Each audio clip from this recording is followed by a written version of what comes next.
everyone, so we're group 8 and today we'll be talking about healing through crystals, also known as crystal therapy. So first we'll be giving an introduction on crystal therapy. So what is it? A brief history, why we should all care, its services and benefits. We'll be talking about chakras, healing stones, and also treatments and regulations, followed by therapeutic uses for physical health, mental health, and pain. We'll also be taking a look at alternative views, including Reiki, meditation, prayer, and crystal bath therapy. And to conclude, we'll be looking at gaps in the literature and determining whether crystal therapy is quackery or evidence-based, followed by a demonstration using crystals, a group activity, and lastly, a class discussion. So what is crystal therapy? So the word crystal actually originates from the Greek word kristallos, which means coldness drawn together. And crystal therapy is an alternative medicine in which crystals or gemstones are used to promote healing by balancing one's energy vortexes, also known as chakras, within the physical and subtle bodies. Crystal therapy falls under energy-based medicine and CAIM classification, so a crystal healer's perception of what it means to be healthy is quite different than that of an allopathic practitioner. While allopathic practitioners view health with more emphasis on the absence of disease, crystal healers view health as the absence of blockages occurring in the chakras of the body. It's believed that when there are blockages or imbalances in these chakras, disease or ailment occurs. And so this is where crystals come into play. Crystals are believed to possess the ability to hold and emit energy vibrations and balance chakras back to their natural energy levels, which would mean bringing the individual back to a healthy state. Throughout history, crystals have served many purposes in many cultures, including healing, protection, decoration, and adornment.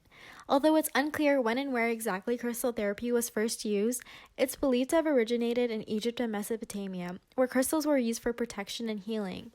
Earliest usage is also linked to Ayurvedic medicine, which originates in India, as well as ancient Greece and Rome.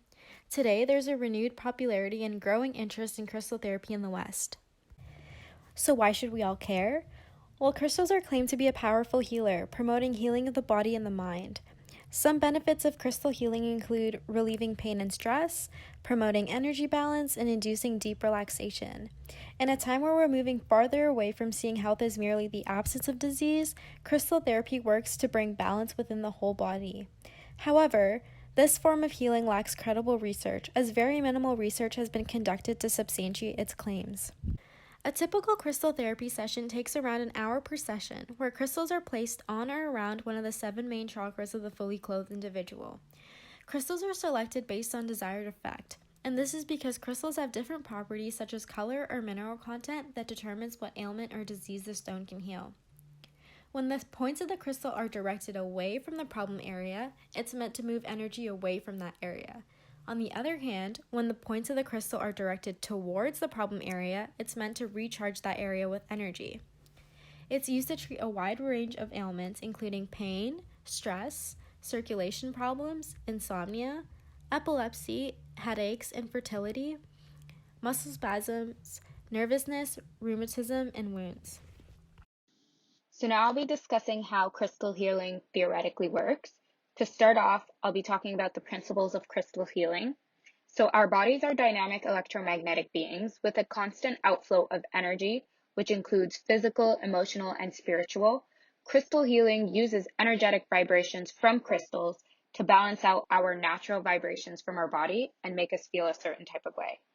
In order to understand crystal healing, we need to talk about this idea of chakras. The word chakra means wheel or disc, and it references a spiritual energy center within our body. The idea of chakras originated in India between 1500 and 500 BC, and we have 7 major chakras that align with major nerve bundles and organs within our body. So any disruption in healthy energy flows caused by blocked or unbalanced chakras leads to disease or illness.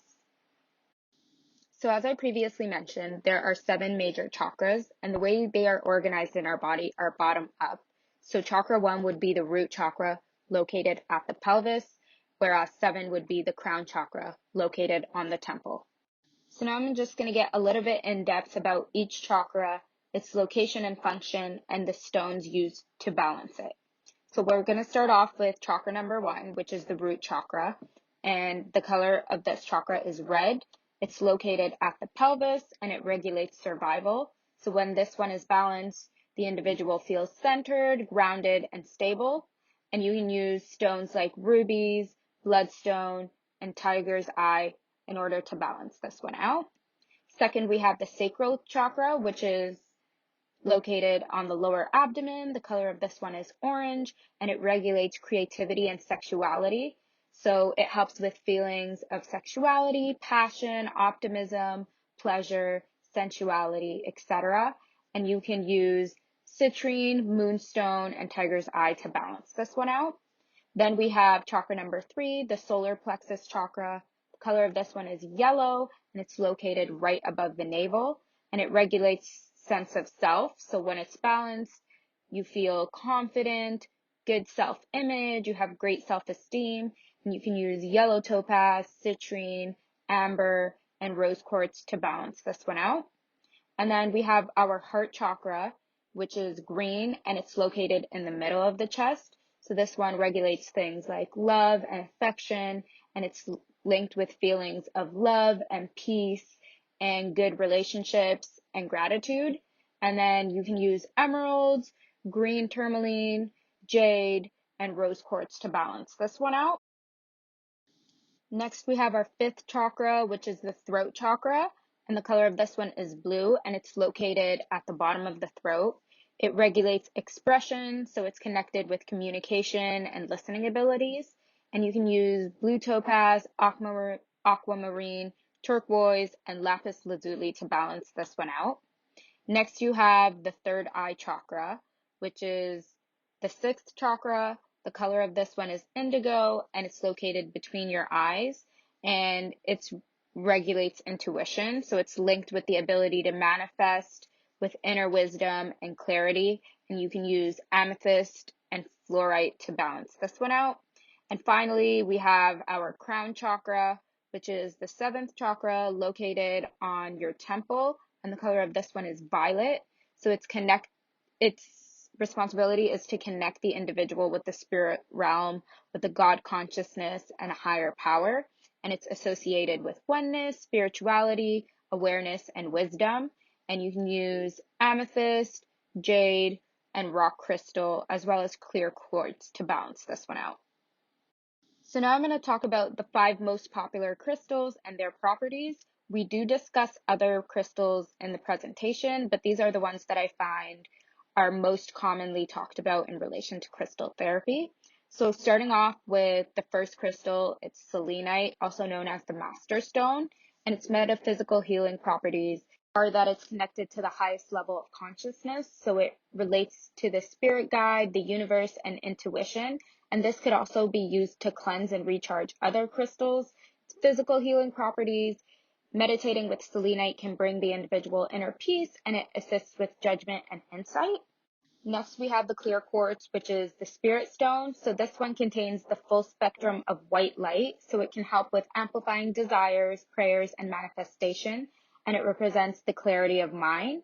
Its physical healing properties are that it stimulates the immune system as well as the circulatory system, and it increases the flow of chi energy or life force around the body. Next, we have rose quartz, which is the love stone, and this one can assist with finding love and giving love, and it helps deepen and nurture your love in a relationship. For physical healing properties, it's centered around the heart chakra, so it can improve circulation, lower blood pressure, and even help relieve tension. Finally, we have amethyst and amber. So amethyst is known as the manifestation stone, and it connects the individual with their true desires and their life purpose, aids in bringing the ethereal realm into the physical plane, and it brings dreams to life. And for the physical healing properties, it boosts the sympathetic nervous system, it balances out hormones, it relieves headaches and tensions, and it's usually used to treat insomnia. Finally, we have amber, which is known as the master healer. It cleanses the mind, body, and spirit. It draws disease from the body and renews the nervous system, and it helps balancing out the left and right brain. And this one, for the physical property, it has anti-inflammatory, anti-analgesic properties, and it alleviates pain. Here we just have a little summary chart of the different types of physical conditions and the gemstones used to cure them. For example, infertility, you could use coral. For epilepsy, there's jasper. for muscle spasm, amazonite, etc. Okay, so now I'm going to talk about the types of treatment. So there are a bunch of different ways that you can use crystals for therapy.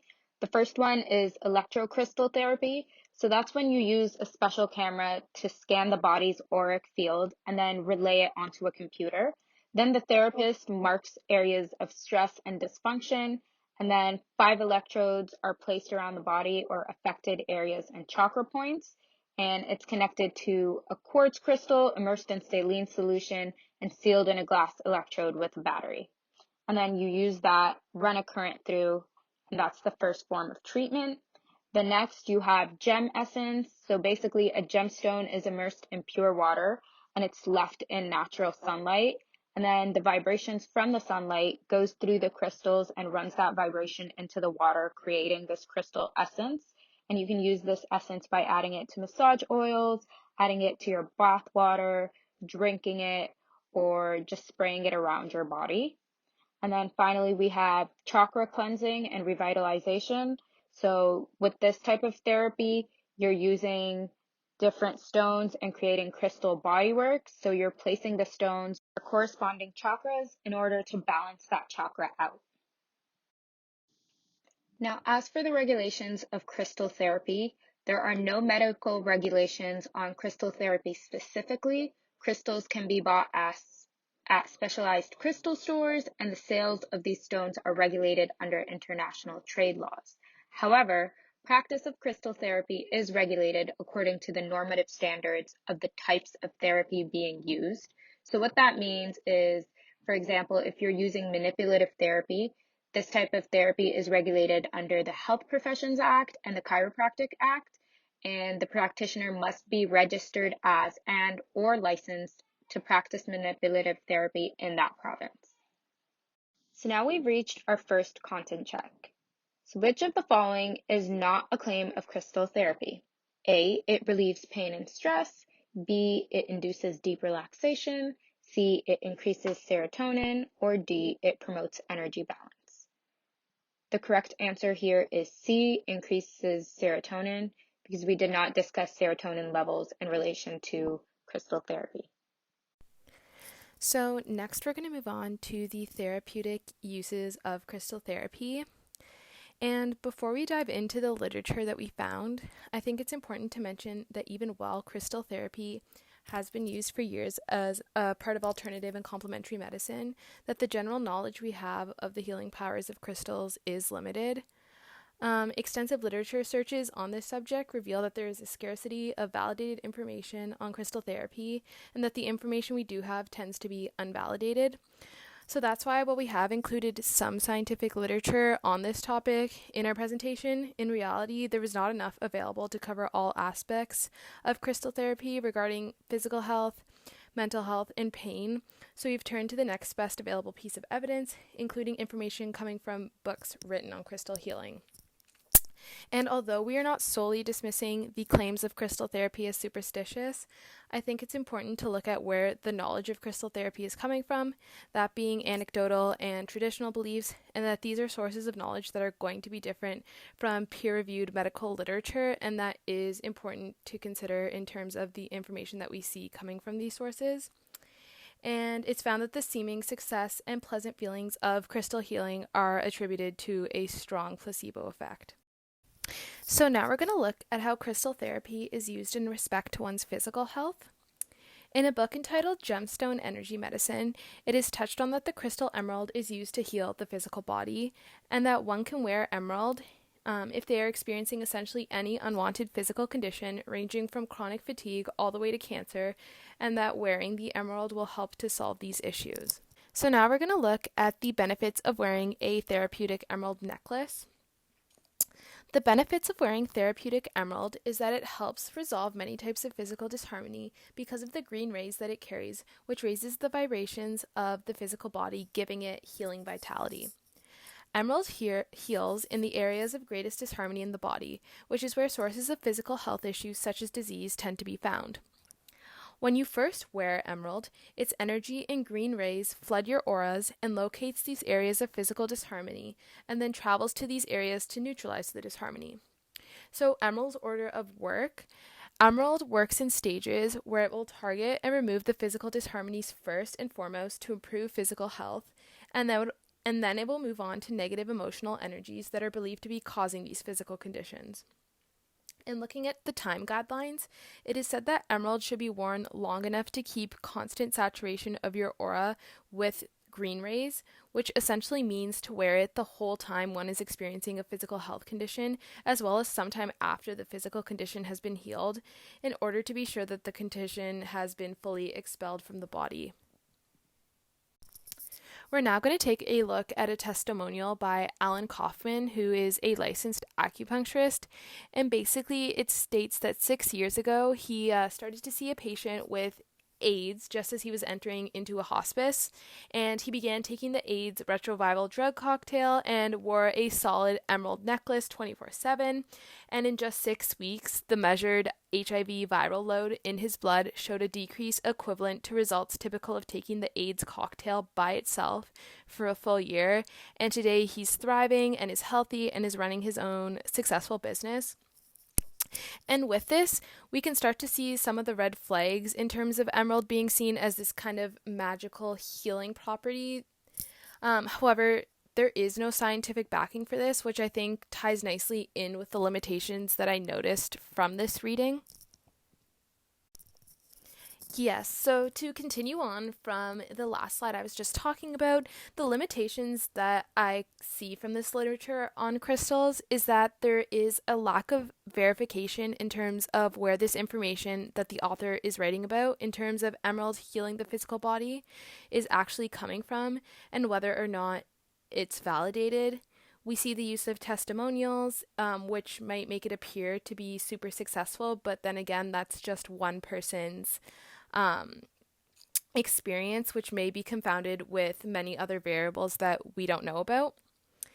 And the information that we do see here on the healing power of emerald is extremely broad in the sense that it says it can essentially fix all physical ailments. So in terms of future directions, I believe that better ways of determining efficacy, such as empirical evidence, needs to be implemented instead of relying on what testimonials and single individuals are reporting, and that there really should be a narrowed down scope as to what specific health ailments emerald or any other crystal for that sense can solve, because saying it can improve any health condition, physical health condition, is just unrealistic. So in this section, I'll be talking about crystal therapy and physical health. The study was done on mystical stones and its effects in oncology. The study dives into whether crystal healing power is real or if it's nonsense. To start, crystal healing, gemstone therapy, lithogamotherapy have all been promoted in the media within the last decade. There has been a growing interest for cancer patients in this unconventional treatment, which has been resulted in the need for oncologists to inform patients that this form of therapy is not evidence-based and is ineffective, and to prevent them from wasting hope, time, and money. Although the treatment is regarded as harmless and without toxicity, it still shouldn't be recommended to cancer patients as it can delay proper treatment that they require.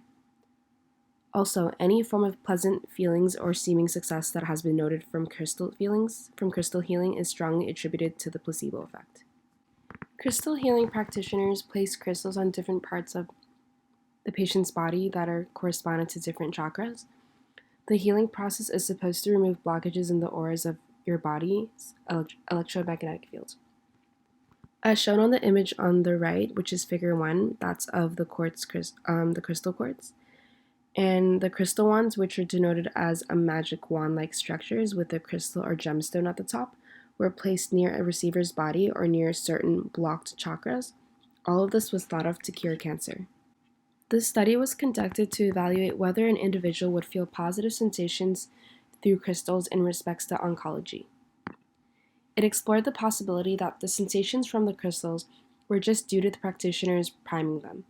Priming is when you talk about crystal therapy before the treatment and bring about a preface of its effects. The study consisted of 80 volunteers, half of which were male. Some were customers from a New Age stone store, as well as undergraduates and non-students. Participants were given either a natural quartz crystal to hold or a fake crystal that was made of glass. Afterwards, they were asked to report any sensations such as tingling, heat, relaxation, or any mood changes. Some of these participants were primed to expect certain sensations and reported these sensations more frequently, as opposed to being non-primed. To finalize and sum up this study, there are no differences found in effects reported between those who handled real crystals versus fake crystals. The study was a repeated study that was originally done in 2001, but this time it was made double-blinded. It's also been found that the priming effect did not have significant effects, and once again, no differences between holding a real and a fake crystal. The study concludes that the fact that the same effects were found with both genuine and fake crystals undermine any claims that the crystals have the mysterious powers which they claim to have. Also, the power of suggestion, either explicit or implicit, seems to have not so much of a mysterious power that may convince others that the crystals have the potential to work miracles. The limitations of this study are small sample sizes, lack of resources, and the study is inconclusive of all the possible aspects. The future directions are including more trials for the study and using a variety of different crystals as each one is different. Next, we're going to take a look on what the best available literature has to say about the use of crystal therapy and crystal healing on mental health. In a book entitled Healing Crystals for First Aid, they talk about the use of crystals in treating depression. And just a little background information on depression. It is mentioned that in the beginning of every case of depression, there is a dejection factor that is often overlooked. And dejection factors include feelings of hopelessness that can arise from many circumstances, including social and or family situations that may have arisen, as well as the development of health conditions. And that real help for depression can only be given by finding out what this dejection factor is and then working on a solution. And usually therapeutic assistance is needed in this process to work through bouts of depression, but crystals are also seemingly used in addition to therapeutic assistance as they encourage openness, the ability to confront unpleasant things, and the willingness to work on oneself. So in this next slide, we see that the following crystals are commonly used in addition to therapy to aid in the treatment of depression. So the first one is amazonite, which is used to help with despondency. We also have citrine, which helps deal with depression caused by overwhelming external influences.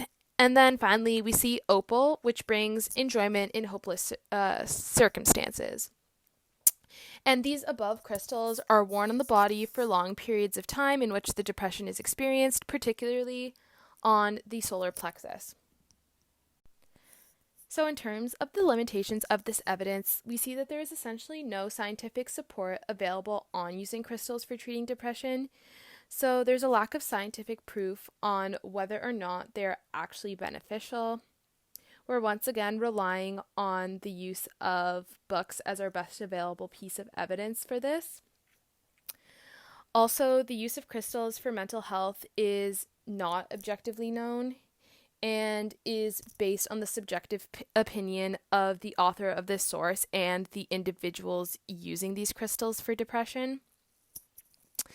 As well, there is the potential for the placebo effect, in that the presence of crystals may make individuals feel as if they're overcoming their depression, but really it could just be from the fact that they are receiving therapy simultaneously to using the crystals.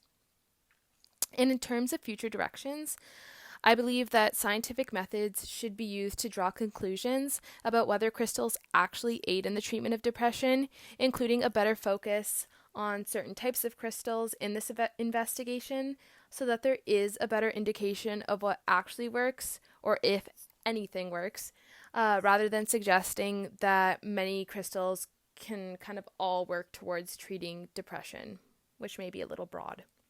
In this section, I'll be talking about crystal therapy and pain. The study was about whether or not wearing amber necklaces was correlated to preventing teething pain. For more than 20 years in European countries, parents have placed amber necklaces on their children to avoid health disorders with a special consideration for teething pain. There has always been proposed potential risk of strangulation and choking associated with these necklaces. Another risk associated with amber necklaces could be bacterial contamination. The aims of the study were to quantify bacterial colonizations of amber necklaces worn by infants during hospital consultations and to look at the reasoning for infants wearing them. This study was an observational prospective study. It was concluded in a French pediatric center where bacterial analysis of necklaces and required all participants' parents to complete questionnaires. All the children who wore amber necklaces and were present at the emergency department or pediatric dermatology department were included. The study included 27 children. The median age was 10.7 months and 70.4% were females. The infants had necklaces from a median age of 4.1 months, and bacteria developed on all of the necklaces and 32 different species were found on it. However, 63% of parents indicated that the amber necklaces helped with teething pain for their child. Necklaces were indicated to either be moderately or highly effective in 74.1% of the cases. However, 70.4% of parents still considered the use of these necklaces as risky. To finalize and sum up the study, amber necklaces could include infections in subjects with acquired defects of their immune system. Parents consider the benefits and the risk ratios of amber necklaces to be positive for health, especially for teething pain, which is the reason given in 63% of the cases. The effects of amber necklaces might therefore be due to the placebo effect, since most parents found them to be effective, by a subjective measure. The limitations of this study are a small number of patients, a potential lack of diversity of the study population. All the patients' children were seen at a hospital in single-center study.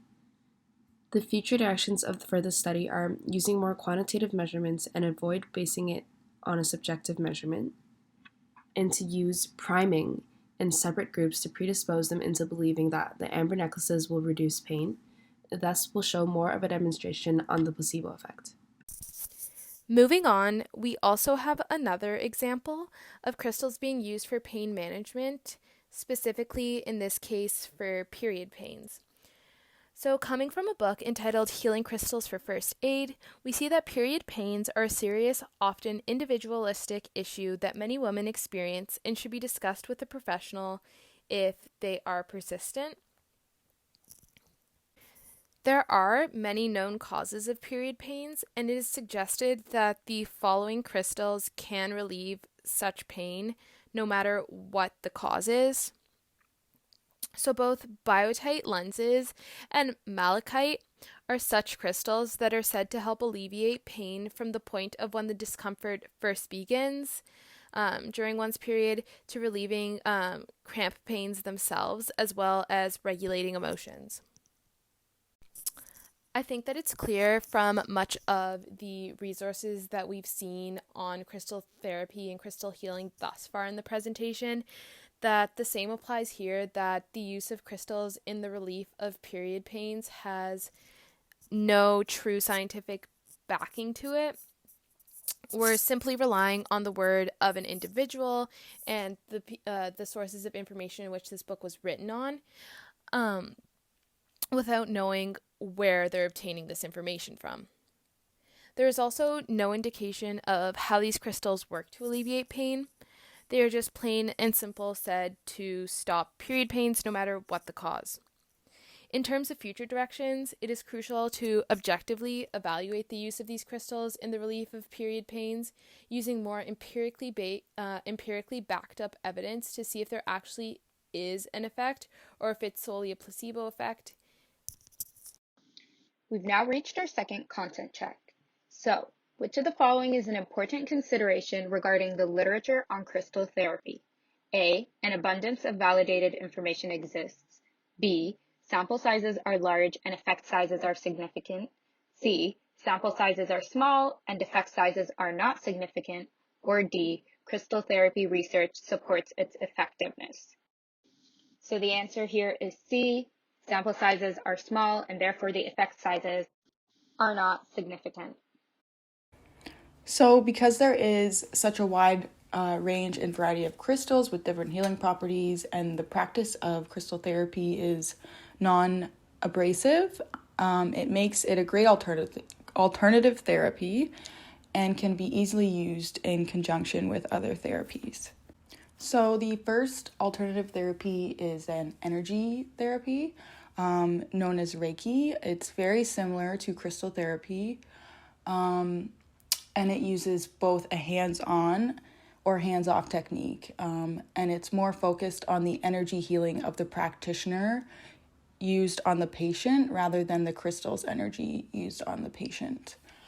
So it uses a similar bed like a massage, quiet settings accompanied by soft music, very calming, and the practitioner will use something referred to as palm healing, and perform a scan of the body area or the body, one chakra at a time. Let's see. Sometimes they do have a pendulum, which is most commonly made of crystal. It's just a crystal on a, what's it called? A necklace. So basically just something you can swing or hang above them. And depending on the rotation of the pendulum, clockwise or counterclockwise, this will determine what type of energy, negative or positive. And the practitioner will either place their hands very lightly, it's very light touching, to focus energy, or they will just hold their hands above the patient. So the way that they focus on the chakras is each chakra is connected to a specific organ or body part, and the goal is to balance the patient's energy as a whole through the individual chakras. And there are many Reiki healers that actually use crystals in their Reiki practice by placing the appropriate crystals on the according chakras. So another alternative therapy I looked at was a mind-body therapy known as meditation, which we did cover in class. One of the groups did cover. To just go over, it is the action or practice of resting the mind and attaining a state of consciousness different than normal waking state. And crystals can actually enhance the experience of meditation. It's really a personal preference of how you use them. If you want to hold the crystal, place them on you or around you, whatever is most comfortable with the individual. So in terms of specific crystals that can enhance meditation, I picked a few here. Clear quartz, which is a clear crystal and is used to enhance intuition and filter out distractions. Amethyst, a very common crystal used, known as the stone of spirituality and contentment, can enhance spiritual progress and strengthen intuition. Selenite, which is very similar to clear quartz. It looks a little more like salt, if you will. It is a restful crystal that brings wisdom and balance. And then in the bottom left, we have blue topaz. It is for mental clarity and emotional calming, so it's kind of another calming crystal. Black tourmaline in the middle. It's protective and grounding stone, said to absorb negativity. So this is kind of a more protection stone than a calming or a clarity stone. And then the last one there is rose quartz, which is the stone of unconditional love and said to enable the flow of love and compassion of oneself and others. So basically it opens up the individual to love and compassion. And these properties, knowing the properties of crystals and having the knowledge really helps you enhance practice. So prayer was one of the brief mind-body therapies we discussed, and crystals can actually be used to enhance prayer. It's not uncommon for some cultures and religions to use prayer beads and pendants as a pawn or a material bond for spiritual guidance, and growth during prayer. And it's not always crystals. I know I did see a lot of wood beads and pendants in my research, but just some of the ones that would be recommended to enhance your spiritual experience would be moldavite, which is known as an extraterrestrial stone, said to enhance spiritual growth and offer protection. And some other commonly seen bead or crystals used in prayer is amethyst and black tourmaline. So one of the last alternative therapies I covered, it is newer and less regulated. There's little research on it, but there's a little bit of science behind it. It's actually called crystal bath therapy, also known as the John of God crystal chakra bed. It focuses on light and chromotherapy, which is color therapy. And how it works is you can check out the quick video demonstration below, but I'll just give you a brief description.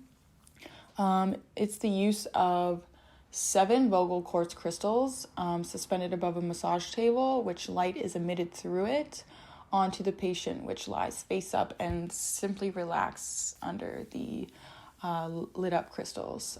So each crystal emits the according color for the according chakra. And the goal is that it promotes an overall sense of well-being by aligning one's energy field or aura. Similar to Reiki, but they do it through, instead of palm healing or crystals, they do it through light and color. So some of the science behind the crystal bath therapy is inspired by Marcel Vogel, which is what the crystals are named after.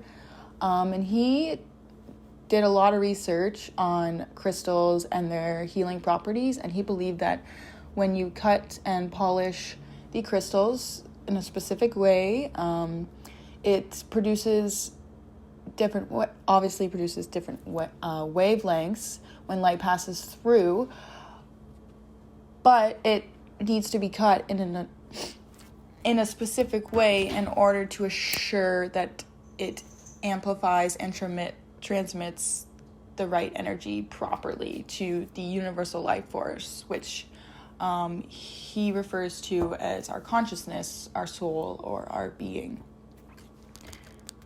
And his research actually paved the way for crystal therapy.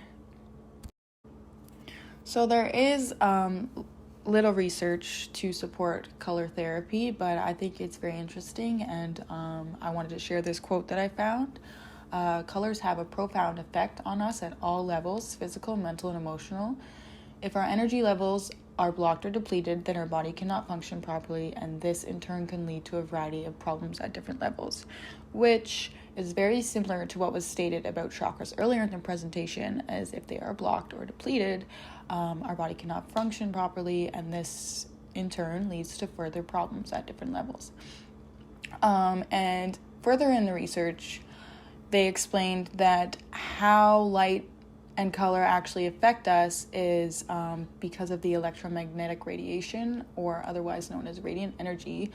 The wavelengths of the colors is believed to have an effect on our hormones and other internal processes, which was said before, how the chakras, they are all connected to different organs and parts of our body. So, to wrap up our presentation, I want to tie everything together by first talking about the gaps in the literature. When we take a look at the research that is available on crystal therapy, it is crystal clear that there is not enough research done to support its effectiveness. The studies that were conducted, however, did not yield significant results, and the studies had one thing in common: small sample sizes. So why do people still turn to crystal therapy, and why is its popularity increasing? Well, perhaps it could be because of the placebo effect. Research available to us suggests that crystal therapy works predominantly under the power of suggestibility. One prime example we discussed were patients who were given both a real crystal and a synthetically identical crystal and were unable to tell the difference between the two. Finally, the third major criticism of crystal therapy is the amount of access to evidence-based research. There is very little studied under controlled conditions, but plenty of unvalidated literature originating from blogs, personal testimonials, ancient books, and self-proclaimed specialists in crystal therapy. We must ask ourselves, is it evidence-based or is it quackery? Well, it is not one product does it all. Sometimes it's a quick fix, but no, it's not a miracle cure, and there are no conspiracy theories either. However, it is all natural, and there are many personal testimonies that advocate for success. But in the end, we do conclude as a group that it is quackery. So for the activity portion, we intended on bringing in a variety of crystals that we purchased on Amazon. And these included tiger's eye, amethyst, rose, and clear quartz, amongst others. So we wanted everyone to refer back to the lecture slides, to refresh on the stone's properties, and then everyone would have had the opportunity to choose which crystal they wanted to meditate with that would help them balance out any stresses or problems they were currently dealing with. For example, I would have chosen the amethyst stone because I'm trying to manifest good grades this exam season. And then we intended to run about a 3-minute meditation session with the crystals, and we wanted to wrap it up by discussing how to charge the crystals. So in order to charge them, they would have to be placed in a stream of direct sunlight or moonlight every 2 to 4 days. And then everyone would have had the opportunity to keep the crystals, take them home, and they would have been encouraged to use them regularly. And then we intended to touch base again with the class on our final review session to see if anyone had any thoughts or feelings about crystal therapy after having tried it for a few weeks. Lastly, we also put together a little quiz for you guys to test your knowledge. You can find the quiz at this link provided below. The last segment of our presentation will involve discussion questions. Firstly, crystal therapy has been around for millennials. However, it has no scientific basis. Why do you think this form of healing continues to gain attention and popularity, even though the effect is attributed purely to the placebo effect? As we discussed in class, not all therapies can be summed up and evaluated using the golden standard research method. However, an understanding of cultural and contextual factors that play a role in crystal healing is more essential to understanding crystal therapy. Different ways of knowing also have a role to play in this. So even though empirical knowing isn't as strong at this therapy, in terms of ethical knowing, aesthetic knowing, and personal knowing, we can better understand the effects of crystal therapy. And as with all CAIM therapies, crystal therapy is more appealing because you have more time with the practitioner, there are no side effects, and it's natural and holistic. So taking a look at the role of spirituality, it connects us with a higher consciousness. It's related to religious practices, and it's linked to meditation, and it's proven to be effective in that sense. So in turn, I ask you, do you think that if crystal therapy garnered greater scientific evidence, that it could have a potential future in Western medicine? So we do think that it is possible. There are limited research studies on crystal therapy, so based on this, we can't come up with a solid conclusion. However, it is a holistic form of treatment and can be used as a complementary therapy. Currently, we've also seen an increase in the use of gem essence in skincare products. This indicates that there may be an effect after all. So, I would like to thank you for tuning into our presentation. If you would like to read more, please check out our references where we have tons of sources, and we do implore you to take a look at crystal therapy.